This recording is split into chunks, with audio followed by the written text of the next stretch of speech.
नमस्कार, आप देख रहे हैं एमपी न्यूज। आपके साथ मैं हूं नम्रता बुंदेला। एमपी न्यूज के खास कार्यक्रम में आपका स्वागत है। निसर्ग तूफान, जी हां, इसका नाम सुनते ही कल तक मध्य प्रदेश वासियों के रोंगटे खड़े हो रहे थे, क्योंकि उन्हें लग रहा था कि कल जो निसर्ग तूफान मध्य प्रदेश में प्रवेश करेगा उससे कितना कुछ नुकसान होगा, क्या कुछ बचेगा, ये किसी को अंदाजा भी नहीं था। लेकिन वो भगवान की रहमत मध्य प्रदेश पर कुछ इस कदर रही कि निसर्ग तूफान का असर कम हो गया। हमारे संवाददाता संदीप इस वक्त हमसे जुड़े हैं। संदीप, निसर्ग तूफान मध्य प्रदेश तक आते आते अपना असर कम करने लगा था और मध्य प्रदेश तक आते आते उसका काफी प्रभाव कम हो गया, जिसके बाद मध्य प्रदेश वासियों ने राहत की सांस ली है। लेकिन हम आपसे जानना चाहेंगे कि किन किन जिलों में कितना प्रभाव रहा और क्या कुछ नुकसान सामने आए। बिल्कुल नम्रता, देखिए कि निसर्ग तूफान को लेकर जिस तरीके से निसर्ग ने मुंबई और केरल में तांडव मचाया था, ऐसा माना जा रहा था कि मध्य प्रदेश में जब दस्तक होगी तो निसर्ग काफ़ी कहर बरपाएगा मध्य प्रदेश में, जिसको लेकर शासन और प्रशासन पूरी तरीके से अलर्ट था। जिन जिन संभागों में निसर्ग की दस्तक की यानी कि तेज जो है आमद की आशंका जताई थी, उन संभागों का जो है जिला प्रशासन भी काफ़ी अलर्ट पर था। लेकिन जिस तरीके से अगर देखें नम्रता, तो निसर्ग की दस्तक तो मध्य प्रदेश में हुई है, लेकिन इतना ज़्यादा असर देखने को नहीं मिला है। कल बुधवार से ही अगर बात करें तो देर रात के बाद से कई ऐसे ज़िले हैं, चाहे इंदौर की बात कर ली जाए, भोपाल की बात कर ली जाए, खरगोन की बात करें, बड़वानी की बात करें, खंडवा की बात करें, तमाम ऐसे कई ज़िले हैं जहां पर निसर्ग ने दस्तक दी है और देर रात से ही बारिश का सिलसिला तेज़ हवाओं के साथ जारी रहा। अगर बात करें इंदौर, भोपाल की और खंडवा की, तो यहाँ पर काफ़ी तेज़ी से बारिश देखने को मिली, लेकिन इतना ज़्यादा असर देखने को नहीं मिला। जो तेज़ हवाएं चल रही थी नम्रता, उसके कारण से मौसम का मिजाज में ठंडक घुली घुली नजर आई, लोगों को ठंड का आभास भी होने को लगा और ऐसा माना जा रहा था कि जो है निसर्ग के साथ साथ मध्य प्रदेश में मानसून की दस्तक भी हो गई है। हालांकि मौसम वैज्ञानिकों का ये कहना है नम्रता कि मानसून नहीं आया है, ये एक निसर्ग का दस्तक है और मानसून 20 जून तक मध्य प्रदेश में दस्तक देगा। लेकिन जो आशंकाएं जताई जा रही थी निसर्ग तूफान को लेकर कि मध्य प्रदेश में काफ़ी कुछ देखने को मिलेगा, तेज़ हवाएं चलेंगी। इंदौर में कल एक हाई लेवल की बैठक भी आहूत की गई थी।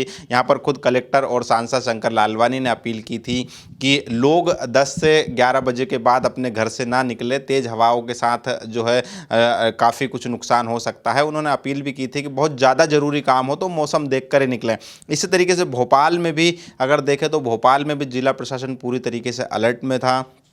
तमाम जगहों पर, उज्जैन की बात की जाए, होशंगाबाद की बात की जाए, तो तमाम जगहों पर शासन प्रशासन पूरी तरीके से मुस्तैद नजर आए। लेकिन फिलहाल अगर देखें नम्रता, तो निसर्ग से लगातार इंदौर में अगर बात की जाए, भोपाल की बात की जाए, ये तमाम ऐसे ज़िले हैं वहाँ पर जो है रुक रुक कर बारिश हो रही है, ठंडा सा मौसम छाया हुआ है और जिस तरीके से देखें तो यहाँ पर तेवर निसर्ग काफ़ी कम है।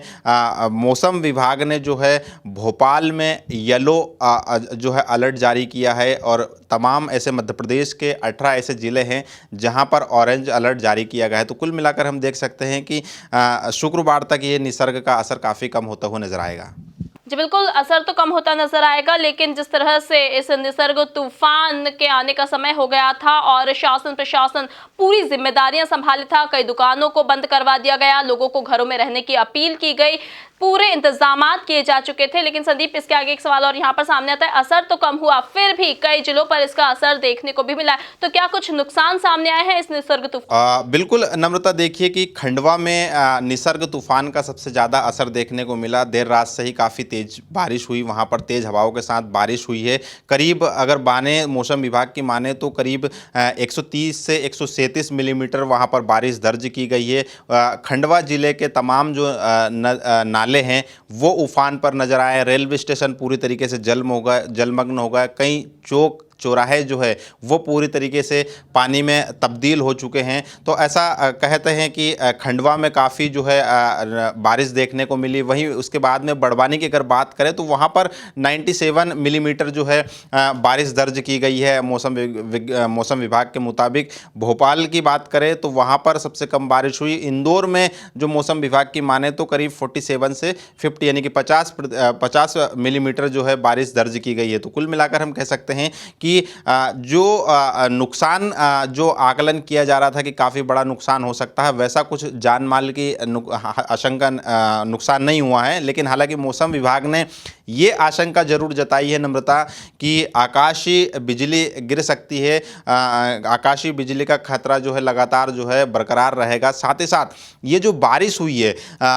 उससे कई जो है किसानों को नुकसान ज़रूर हुआ। फसलें जो है फसल में काफ़ी नुकसान देखा जा रहा है, क्योंकि मूंग की जो फसलें हैं जो कि फ़िलहाल पककर तैयार हो गई थी, वो कटने ही वाली थी। लेकिन कई ऐसे ज़िले हैं, सीहोर की बात करें, भोपाल की बात करें, इंदौर की बात करें, उज्जैन की बात करें, खंडवा की बात करें, तमाम जगहों पर मूंग की खेती की गई थी और फसल पूरी तरीके से खेत में पककर तैयार हो गई थी। लेकिन बारिश की वजह से किसानों के माथे पर उस फसल खराब होने का संकट निरंतर मंडरा रहा है। और जिस तरीके से मध्य प्रदेश में अगर बात करें तो इस बार गेहूं की भी बम्पर पैदा हुई है, बम्पर जो है गेहूं खरीदे गए हैं। सरकार ने जो लक्ष्य था उससे ज़्यादा गेहूं आए थे।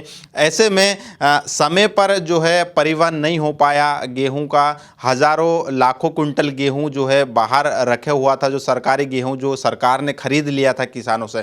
किसानों का जो है गेहूं बहुत कम मात्रा में जो है मंडियों में भीगा, लेकिन जो सरकार ने गेहूं खरीदा था सोसाइटियों में जो बाहर फसल रखी हुई थी वो भी बारिश की भेंट चढ़ गई। कई जगह पर अगर बात करें तो आष्टा में भी अगर देखा जाए, सीहोर जिले के तमाम जगहों पर खरीदी केंद्रों पर गेहूं खरीदे गए थे, खुले आसमान के नीचे रखे गए थे, वो भी भीग गए। तो ऐसे में ये बारिश की वजह से जो अफसरों की बद इंतजामी है उसका शिकार सरकारी गेहूं हुआ। साथ ही साथ किसानों की फसलें भी बर्बाद हुई और मंडी में जो किसान अपनी फसल बेचने जा रहा है वो जो है उत्पादन भी जो है भीगता हुआ नजर आया। तो कुल मिलाकर हम कह सकते हैं कि कोई जान माल की हानि इतनी ज़्यादा नहीं हुई है, लेकिन फिर भी नुकसान तो काफ़ी कुछ हुआ है किसानों का।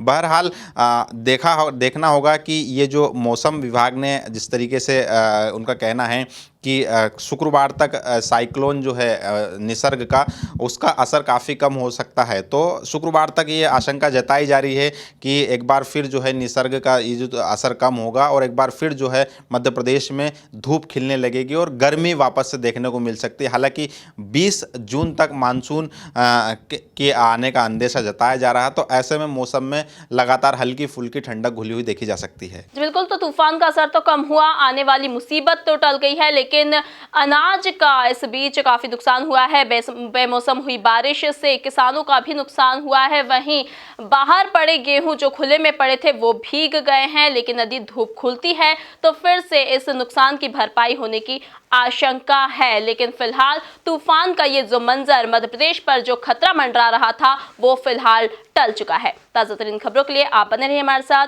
देखते रहिए एमपी न्यूज। नमस्कार। एमपी की नब्ज, एमपी का हाल, मध्य प्रदेश की हर खबर एमपी न्यूज टीवी के साथ। लगातार खबरों के लिए सब्सक्राइब करें हमारा YouTube channel MP news TV.